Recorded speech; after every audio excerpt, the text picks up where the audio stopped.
All right, ready to dive in. Today, we're tackling Samson. Oh, yeah. This Samson. guy's a biblical legend, but Way more than just muscles, right? yeah, exactly. We're going deep into his story. Well, we've got this animated Bible story on YouTube as our main source. Yeah, it's a modern take. Really And brings it to life. It does. It's really cool. And we're going beyond just the strongman image. Right, like love, betrayal, even some divine intervention sprinkled in there. All that good stuff. So to kick things off, Samson's birth is a miracle in itself. Definitely a miracle. His mom, she couldn't have kids. Right, totally barren. And then, boom. An angel appears out of nowhere, tells her she's going to have a son. And not just any son. No. This is Samson. Special instructions from the get-go. He's got to be a Nazarite. Dedicated to God right from birth. Big commitment, that vow. It's a life set apart. With some pretty intense rules, too. Oh, yeah. No wine, can't cut his hair, like, ever. That's got to be tough. A lifetime of bad hair days. Right, but it goes deeper than just lifestyle choices, you know? It's like this vow. It's tied to his strength, his connection to something bigger. Absolutely. And you see that play out when he's still young, runs into a lion. Out in the wilderness. Yeah, and picture this. The Spirit of the Lord comes over him. That's a powerful phrase. Right, and what does Samson do? Tears the lion apart with his bare hands. Just raw power.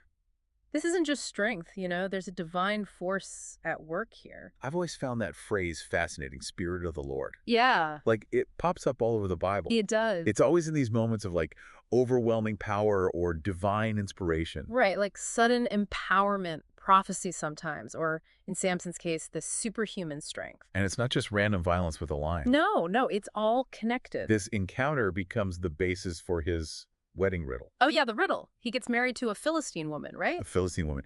And at the feast, he throws out this riddle. Classic Samson. Out of the eater, something to eat. Out of the strong, something sweet. Such a good riddle, right? So clever. But it's also kind of foreshadowing, isn't it? I think so, yeah. It hints at his weaknesses, his downfall. Because the answer, it's honey, found inside the dead lion. Yeah, honey. So you've got this image of temptation, something alluring, hidden inside this powerful beast. And Samson, he's drawn to it. He is, fresh off his victory, and now he's captivated by this woman. It sets up this theme that runs through his whole life, this pull towards desire. Especially for women who are, let's just say, off limits. Forbidden fruit. And that desire, mixed with a little trickery from his new wife, Ah, yes, the betrayal. leads to his downfall. Yeah, she just badgers him until he spills the answer to the riddle. Shows you that even with all that strength, he's got a weak spot. Vulnerable, especially to a woman who's playing him. And things don't end peacefully, do they? Oh, no. Samson's not the type to just walk away. No, he's furious. And his revenge is, pretty dramatic. Dramatic is putting it lightly. He burns down Philistine crops with 300 foxes. 300 foxes, can you imagine? Talk about holding a grudge. Yeah. It might seem impulsive, but it fits this bigger pattern of violence in the story, right? That back and forth between the Israelites and the Philistines. Exactly. And Samson, he's right in the middle of it. Yeah. And it also shows that he's not just a brute force, he's got a cunning side, too. A bit of the trickster in him. Right, like using his wits along with his muscles. Yeah. He's definitely more complex than we give him credit for. Oh, yeah. Way more than a one-dimensional strongman. He keeps pushing the boundaries, testing the limits of his strength, both physical and emotional. That's Samson for you. Okay, so we've seen him tear a lion apart. With his bare hands, no less. And outsmarted his enemies with that riddle. Yeah, and then there's the whole fiery revenge thing. 300 foxes. Seriously. But under all that strength and cunning... He's still human, right? Oh, for sure. He's got these intense emotions. Make bad decisions. Impulsive. Especially when it comes to women. That seems to be his weakness. Yeah, it's like he's drawn to them, almost like a magnet. And these Philistine women, they were considered enemies to the Israelites. Right, so there's this added layer of, like, forbidden fruit. Makes it even more tempting, maybe. It's a classic theme. You Yeah. know, even the most devout people. They can still be tempted. Oh, absolutely.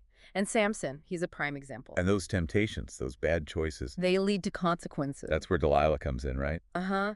This is where things get really, really interesting. This Philistine woman, known for her beauty. And she's got this allure about her. She's a smooth operator. The Philistine leaders, they bribe her. To get Samson's secret. The secret to his strength. It's like a classic story, strong man brought down by a woman he loves. It's almost Shakespearean, isn't it? But why does he fall for her? I mean, is it just lust? Well, some people interpret it that way, but I think there's more to it. Like what?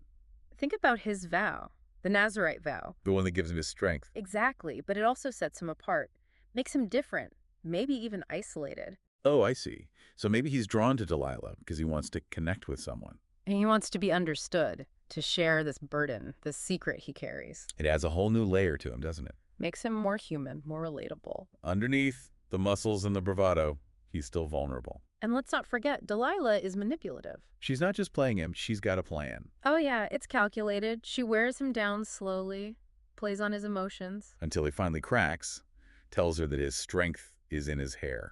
It's wild how the story builds the suspense, you know? She tries to find out his secret a few times, and each time she fails. Like the bowstrings, right? Yeah, the bowstrings, and then weaving his hair into a loom. Each time he escapes. The Philistines are baffled. But with every attempt, it's like chipping away at his resolve. Makes him more and more vulnerable. Until finally, he gives in. And Delilah, she betrays him. Cuts off his hair, his strength is gone, he's captured. It's brutal. They blind him. A powerful symbol, taking away his sight, his power. And they make him work, grinding grain in prison. Hard to imagine a worse fall from grace. It's rock bottom, for sure. But even then, there's a hint of hope. Oh, His hair starts to grow back. really? It's a small detail, but it's important. It's like a sign of renewal. His strength is coming back. Maybe this whole ordeal, it was a test.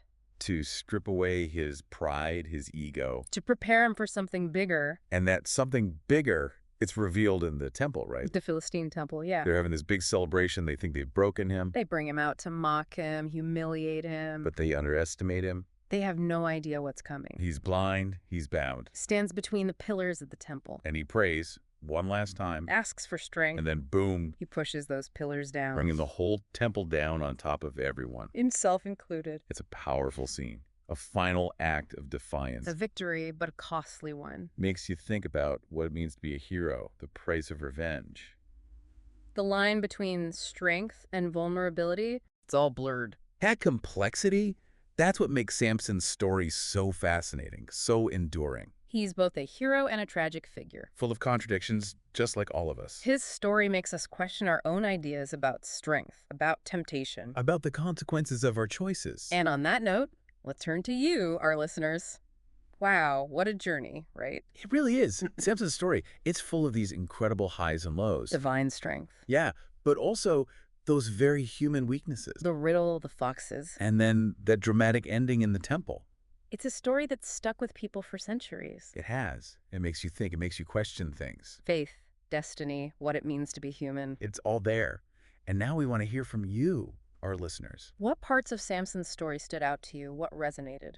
Did you find yourself relating to his vulnerability? The way he longed for connection. Yeah, how that led to betrayal, heartbreak, Or maybe you were more drawn to his strength, the spectacle of it all. like defying human limits, fighting against oppression. Or maybe it was the spiritual side that grabbed you, That covenant with God. the consequences of straying from your path. There's so much to unpack here. Layers and layers. So we're curious, did you see Samson as a hero?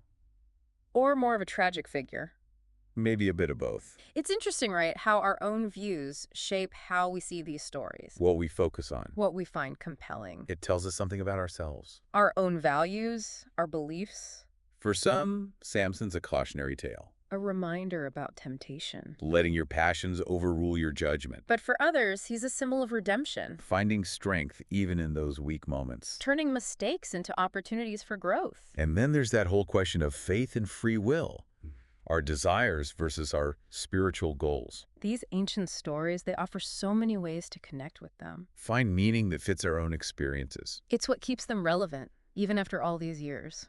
So as we wrap up this deep dive, I'm left with one big question. Yeah, what's that? What can we learn from Samson's story? What's his legacy? Good question. For me, it's a reminder that even when we're broken, When we mess up, we're still capable of amazing things. it encourages us to accept ourselves, the good and the bad, To see that life is messy, full of twists and turns you don't expect, but there's always meaning to be found. even in the ruins of our mistakes. Well said. Samson's story, it's a testament to the human spirit. The power of faith, finding purpose even when things fall apart. powerful stuff. So as we say goodbye to this deep dive into Samson's world, We hope it sparks some reflection. some further exploration. Let his story resonate with you. And remember, the deep dive doesn't end here. It continues in each of us. As we face life's complexities, trying to understand ourselves and the world around us. That's the journey, isn't it? It is. Until next time, keep seeking, keep questioning, keep diving deep.